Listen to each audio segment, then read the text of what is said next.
50,000 বছরের রাস্তা হবে, যার যার কবর থেকে হাসরের মাঠ।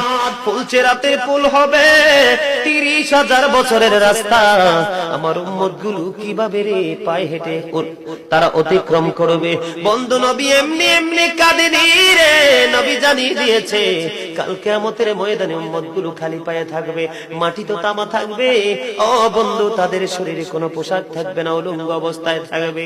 এবং মা আয়েশা প্রশ্ন করলো, গো প্রাণের নবী, জানতে মনে চায় নবী গো, এই যে আপনার উম্মত গুলো উলঙ্গ অবস্থায় খালি পায়ে সবাই থাকবে গো নবী, তারা কি নারী পুরুষ একসাথে? কয় হ্যাঁ, নারী পুরুষ একসাথে। তারা কি কেউ কারো দিকে নজর দিবে না?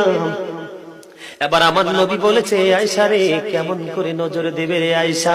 বন্যার পানি যেমনি প্রবল বেগে বৃদ্ধি পেয়ে পৃথিবীর মানুষগুলোকে গ্রাস করে ফেলে, কাল কিয়ামতের দিন এই জাহান্নামের আগুন মানুষের দিকে বন্যার মতো প্রবল বেগে ছুটে এসে মানুষকে ঘিরে ফেলবে।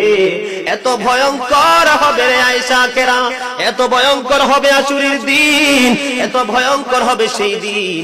আর সেদিন এত বিপজ্জনক হবে, একটা পুরুষ আর একটা নারীর দিকে তাকাইবার মতো সুযোগ থাকবে না।